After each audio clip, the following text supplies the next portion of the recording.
All right, good morning, Swing Dynasty. Welcome to the Commissioner Recap for Week 11. Coming to you from my room here at Qatar Academy Al Wakra. It's Wednesday morning here in Doha. 2 more days of work this week for me. And we have a very special segment to go with the weekly recap this week. I'm going to be picking your guys' spirit animal. And if we're going to be talking about spirit animals, we got to talk about a little bit of music with that little Pocahontas. All right, so we're going to talk about spirit animals here. I've got some pictures to go with it. I looked at each of your teams and I tried to think of what would be a funny spirit animal to pick for your team, with some truth involved in it as well, of course. Not trying to, I'm trying to make fun of a couple of you, but really try to think of like what was a good spirit animal for your teams, but also what would be funny. So let's jump right into the weekly recap here. I'm going to start with myself and Daryl. A game that seemed like it was going to be a good game at the start, but it turned quickly into not a very good game. Tyreek Hill being out kind of made it definitely where I felt comfortable with the win anyways. But then without Tyreek playing and he did play, exiting that game early with a hamstring, that certainly hurt Daryl's chances. So I won. I picked myself to win. I went 4-1 with my picks this week. I won 207 to 128. That moves me to 8-3 on the year and drops Daryl to 5-6. Okay, player of the game, the Pog in this game was Dak Prescott for me. 39 points at the QB position with sort of a honorable mention of DJ Chark with 30 points. 30 points for a receiver is pretty comparable to, I would say, 40 points for a quarterback. So both of those guys could have taken Pog for this game. And the dumb sit, as has been the plague of Daryl through this season, Marvin Jones on the bench, 20 points. Tyreek Hill in the game with 0 points. Now, I'm not going to say that it was dumb for him to to start Tyreek Hill, but it just turned out that was not the choice that would have benefited his team most. So Marvin Jones on the bench, 20 points over Tyreek Hill, 0 points. That's a 20-point difference right there. So let's jump into our spirit animals. Okay. This is way too quiet. I got to get my home speaker in here. I don't know. I feel like my computer at work here used to be louder. Maybe it's just this recording. I don't know. All right. I am not going to give myself a spirit animal. I'm not doing it. Okay. It is up to you guys to give me a spirit animal. This picture just happened to be here. I just thought that I would explain to you guys that I am not choosing a spirit animal for myself, for my team. So if one of you wants to go through and choose a spirit animal for me, you can do it with a justification. But it should be something that at least applies to my team this year. Okay, so I did not give myself a spirit animal there.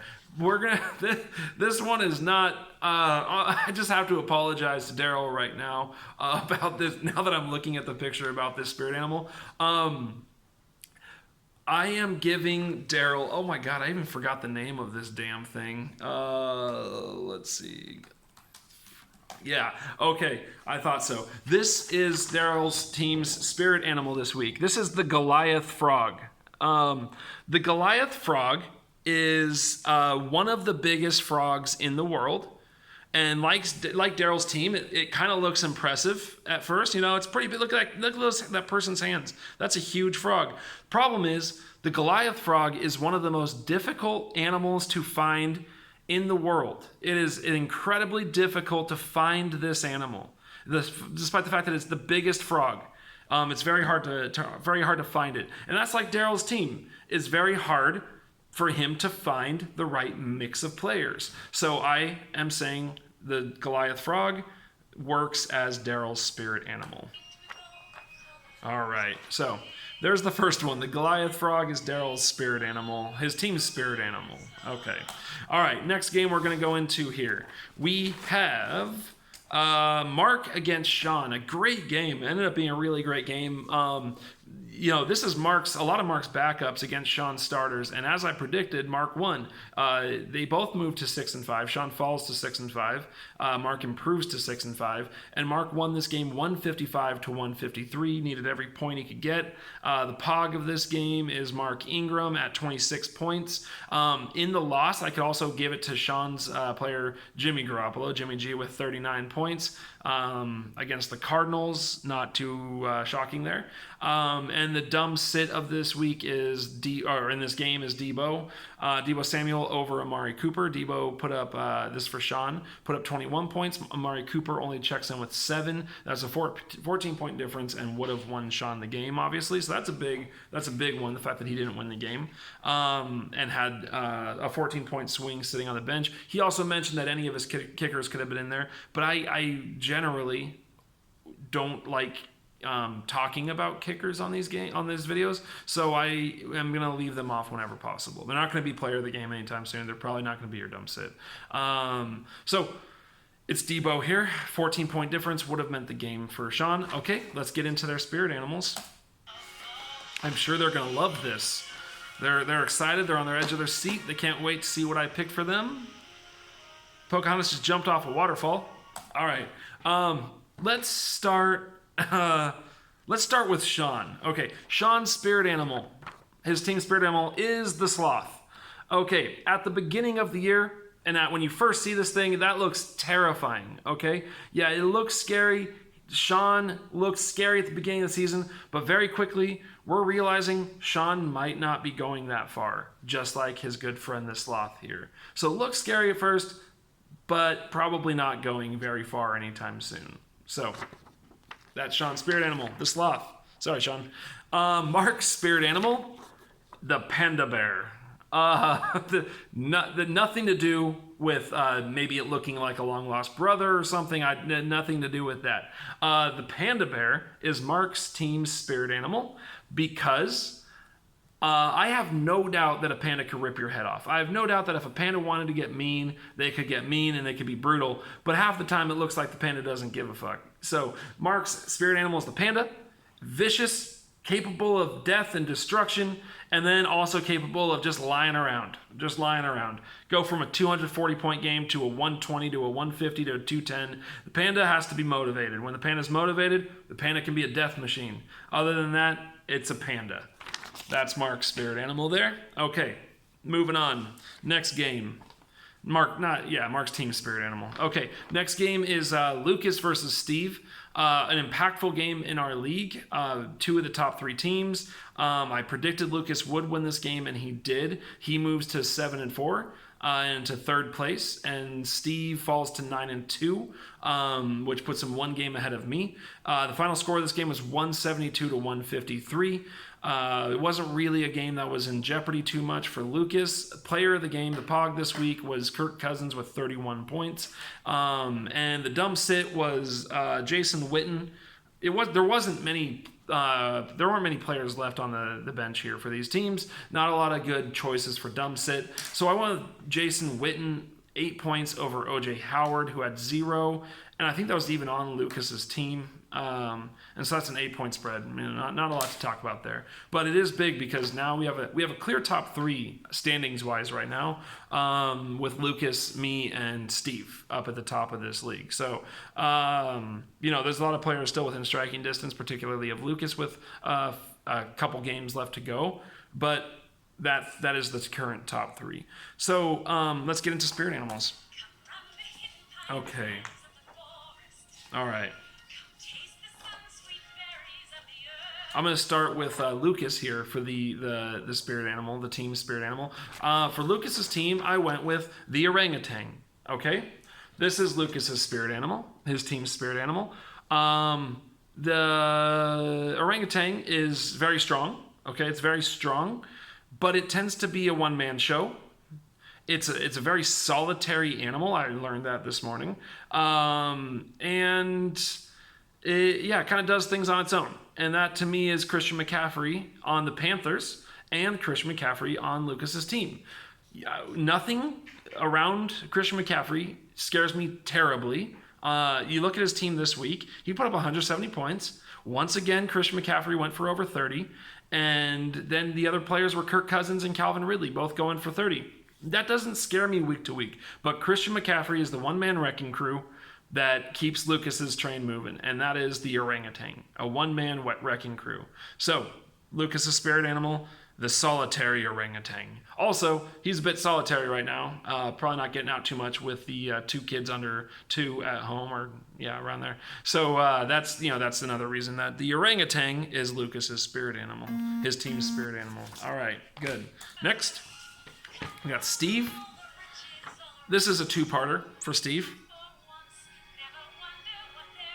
All right, I'm gonna try to just show one at a time here.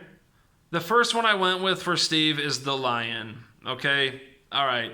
Right now, Steve is the king of the league. He's at the top, so he's at the top of the food chain, which is, in Africa, other than humans. We're talking about the lion here. So Steve is the lion, is one of his spirit animals, but he has another one. The star-faced mole. Because nothing looks more in the animal kingdom, I would wager, like a butthole than the star-faced mole. And Steve's team is a bunch of buttholes, especially the New England defense. So Steve, while yes, he is the lion, he is also the star-faced mole because he's a butthole for being in first. So there you go, Steve. You got your lion, but you also got the star-faced mole. All right, so that's the 2-parter for Steve. There we go. All right, where did my little analysis sheet go here? Oh, great. There we go. I got it. Got it all together. All right, 2 games left to go. The lame of the week actually ended up being a really good game as well. Adam beats Phil, and I didn't write down the score, but I know it was a pretty close game. Adam ended up pulling ahead and winning on Monday Night Football. And that moves them both to 2-9. So Adam improves to 2-9. Phil drops to 2-9. Player of the game, the Pog in this game is Drew Brees, coming back for Adam, 28 points, making his team look competitive. And the dumb sit was for Phil. Randall Cobb on the bench with 22 points over Zach Pascal of 3 points. That would have gotten him the win. So that's a 19-point spread. And yeah, they're both 2-9. They're both fighting for the most ping pong balls to get that number 1 draft pick. All right, let's talk about the spirit animals. Okay, let's see. We got Adam and Phil. Let's go with Adam. We'll start with Adam. All right, Adam's team's spirit animal is the vulture. None of us would want to own one. None of us want to touch it at all. I don't want to be near it. But he did pick the scraps this weekend against Phil's team. Okay, so he did manage to pick that dead carcass clean and really make sure that he wasn't the very bottom of the food chain. Okay, dead animals are still below Adam's team, so he will eat them, of course, but not. He is not worse than them, I guess, is what we're talking about here. So that is Adam's spirit animal, the lovely vulture. Okay, picking the carcasses clean. All right. Sorry about that, Adam. Phil, we are going with the bird hunter spider. Now, this seems too cool for where Phil is ranked, but let me explain. The bird hunter spider looks scary. Okay, it looks like it could be, oh, look at that. I don't want to mess with that. He's got Alvin Kamara and Julio Jones. This looks like the beginning of a good thing. Here's the thing, though. Bird hunter spiders, while scary, are no threat to anybody. They're no threat to humans at all, whatsoever. While scary looking, they're not going to hurt anybody. They're not going to hurt you. You have nothing to fear from this animal, which is why it's Phil's team's spirit animal. All right. Last game. Big game in our league. The game of the week, Bert versus JD. It looked like it could be a really good game, but it ended up being not a very good game. JD wins. I picked him to win. He wins 176 to 139, beating Bert. That improves JD to 5-6. It drops Bert to 5-6, puts them both in peril of missing the playoffs. And the player of the game right now in this game was Lamar Jackson, who just continues to be awesome. 43 points. Shout out, though, to Josh Allen's 42 points for Bert. That's a really good performance for Josh Allen. And then the dumb sit was Bert leaving LaShawn McCoy on the bench for 17 points over Raheem Mostert. 6 points. That's an 11-point difference. Okay, so that's the dumb sit of this game. Yeah, Bert's playoff chances really took a hit there. Now JD is climbing. JD is trying to get into this thing, man. He is his team is putting up points at the end, which is going to affect his spirit animal choice. But let's jump into those spirit animals. All right. Okay. I'm going to go with Bert first. So Bert's spirit animal is the platypus. Now, I had a really hard time picking Bert's spirit animal. And I had a hard time because I have no idea what Bert's team is. I don't know. When I think they're good, they're bad. When I think they're bad, they can be good. I have no idea what's going on with Bert's team, and I have no idea what the fuck this thing is. So, the platypus, apparently it's a mammal, but it has a duckbill. It lays eggs. It has a poisonous foot. I don't know what the hell this thing is, and I don't know what the hell Bert's team is. I'm never sure. So he is the most confusing animal, the duck-billed platypus. There it is. That's Bert's spirit animal. And last but not least, this is another two-parter. JD's team, the spirit animal. When JD started the season, he was a mogwai. Adorable, no threat to anybody. Just kind of like there. There it is. Oh, I'm playing JD's team this week. Okay, playing a mogwai. But JD's team has turned a corner. Lamar Jackson has turned this team into a gremlin. This is a man-eater now, coming after people, chewing your face off. Lamar Jackson going crazy, putting himself in position to be the fantasy MVP, possibly the real-life MVP. He's definitely giving Russell Wilson a run for his money there. So JD's team has gone from being the mogwai to the gremlin, and he is a threat to all of us every week now. So there we go. That's it. That's the recap. The player of the week this week, Lamar Jackson. Again, huge game, 43 points. Dumb sit of the week, Randall Cobb for Phil over Zach Pascal. That would have given him the win. So that's the dumb shit sit of the week. And it's week 12, fellas. 2 more to go before the playoffs.